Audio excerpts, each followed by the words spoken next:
Thank you, Delegate Fraser-Hidalgo, for joining us today. We're very excited to talk to you about the electric school bus pilot program bill that you've put in.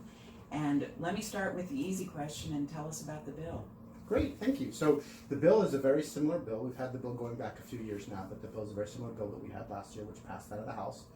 And essentially what the bill does is it provides a revenue opportunity for school systems that want to transition to electric school buses.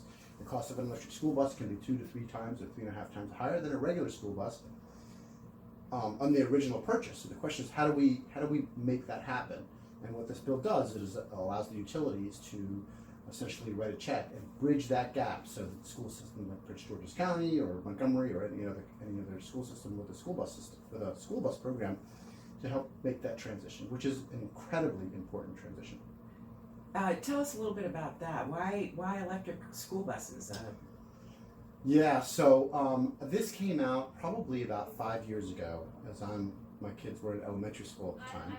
And I started looking at all of these school buses picking up and dropping off, and all these parents and teachers there coming in and out, and all the school and all the kids. And what I started to realize is that there were a lot of kindergartners, and their mouth was about the exact height of an exhaust pipe. And I started thinking about that. I started talking to the principal of one of the schools. We were sitting there, and I just started getting more and more enlightened and enraged at the same time. And then I started researching and realized that really what we've been doing is putting kids on school buses, and the particulate matter in the school bus can be well over 2.5 or 3 times greater than the particulate matter outside the school bus when it comes to diesel emissions and fumes and pollution.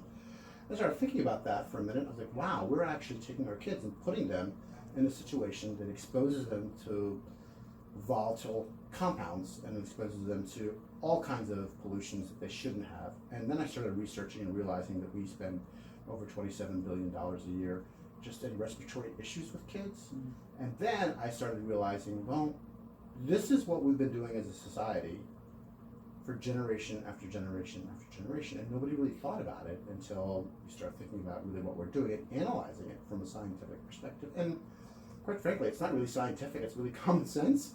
You know, the kids are all there, the people getting on the buses and off the buses, they have their windows down, they're just yelling and waving to their friends, and all the time they're doing that, those diesel fumes are either leaking from the exhaust and manifold system into the bus, or they're coming out of the exhaust pipe and the wind is blowing them back into the school, into the actual cab of the bus. And then the bus drives away, they close the windows, and then they just breathe it in and out for their whole trip. Yeah, and every school kid that's on a bus in the country is suffering from that. And bus drivers too. And bus drivers and the bus depots. I mean, there's sometimes hundreds of buses in these bus depots. Yeah. And so you have all the mechanics that are dealing with it, and the neighborhoods, all those neighborhoods where those bus depots are around the state. All these buses, 50, 100, 200, 250 buses coming in and out every single day, spewing that stuff. Yeah. So the technology's there, right? There are such things as electric school buses. There absolutely are, and I've ridden one. There is a dealer I'll just say there's a dealer in Maryland that I've visited, and I got to ride on one, and it was really, really cool to ride on an electric school bus that had a 250-mile range. So this whole range anxiety thing, that's not a credible argument. And the only thing I heard were the leaf springs, which is when you hit a bump, you hear a little squeak because of the springs. That's all you hear. And it had seat belts on it. Oh, so if you want to come after my heart, like get me into an electric school bus with seat belts, and I'm a happy daddy. Right. So So then, the only thing that's preventing us from putting these out there is the cost. It's the school districts don't have that kind of money in their budgets. Mm-hmm. So this bill, if I understand it correctly, is really bringing the private sector to the table to be part of the solution? It's partially the private sector, because in Montgomery County what they did, which is really cool, is they had the private sector specifically come in and bridge that financial gap. And the reason they did that is for the same reason that this bill does it with the utilities, is because at the end of the day, we have an electrical grid problem. We do not develop enough clean energy, and we don't know how to store it yet. So the holy grail everybody thinks is, well, a lot of people think is solar and wind. No, it's not. It's the storage of the electricity. And the beauty of this bill for Montgomery County, which is they're already moving forward, the beauty of this is that it allows the utilities to get involved.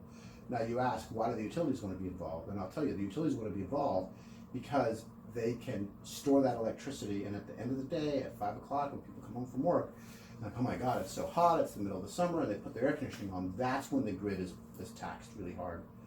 And that's when coal-fired power plants come on, because they can go up and down, they can come in and produce a lot of electricity in a short period of time.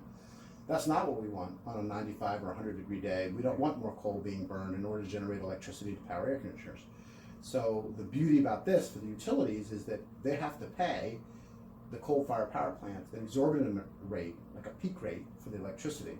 Well, now the utilities are going to allow, we can save our ratepayers money because we don't have to charge that peak rate, and they get the electricity off of these 250 kilowatt hour battery packs. So the beauty of it is, amongst the fact that it cleans the air or doesn't pollute the air, but helps really protect our kids, helps protect our drivers, helps protect all the neighborhoods from an environmental justice perspective, is huge.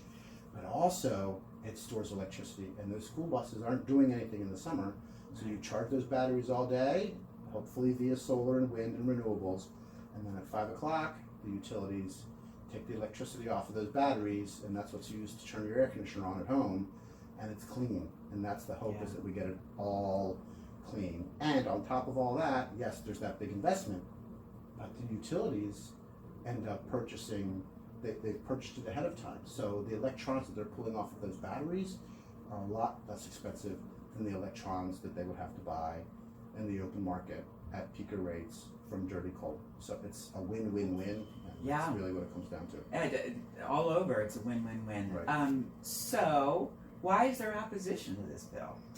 So, well, as you know, and why we're talking about this is because we've been in partnership for years on this bill. Working with LCV has been an incredible partner. Working with Ramon has been an incredible partner. We've been working for years, different versions of the bill. I've had my kids come down to testify, and a couple of years ago we had the idea of doing what we're doing now with the utilities, and that's been the magic.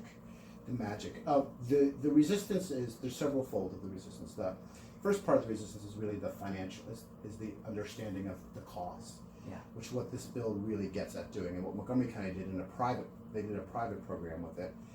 This would be a utility program, but that cost of an electric school bus can be 2-3 times as much money. People don't always understand that just in the maintenance alone you can make a lot of that money back, because you're not buying diesel fuel. You're buying electrons, which go much further than diesel fuel does. Also, the maintenance of the buses, you don't have to do brakes, you don't as often, because you have regenerative braking on these buses. And on top of that piece, you also you have regenerative braking. You don't have oil changes. You don't have transmission buses. You don't have to rebuild motors. You don't have all the things that cost an exorbitant amount of money. So at the end of a 12-year cycle, the electric bus either breaks even or makes money. It just takes longer to do that. So the initial part is, well, the cost, and the secondary part is that people just don't understand it. I mean, like I said earlier, we've been doing this, Kim, like with our kids for 100 years. We don't think about it. Well, my parents put me on the bus. Why can't I be on the bus? Why can't I be? And it just, so most people don't equate that the fumes on the bus, the pollution on the bus is so much greater than outside. They don't realize it. So I think that is a really big piece of it. And then the idea of changing, when you have mechanics that have been working on diesel school buses for 100 years, and now all of a sudden they're like, what? Like plugs and electricity? It's a foreign concept, and a lot of people don't really want to put the energy into learning. Not everybody, but some don't. So our conversation is, because you can't join us on Friday, I know you're in session, so we completely understand that. But we'll be joined by LCV constituents and members and donors and people that really care about conservation and care about the political process. So in the last couple of minutes, give us some advice for them. What can they do to really help advance this bill? So I think we shouldn't have a lot of problem in the House. It's the Senate that I'm worried about. We do have a Senate cross-file and Senator Ben Cramer. This is his first year with the bill, but Ben is very, very well respected, and Ben knows his stuff. I think a lot of people might not understand that about Ben, but he knows his stuff. We do a lot of environmental bills together.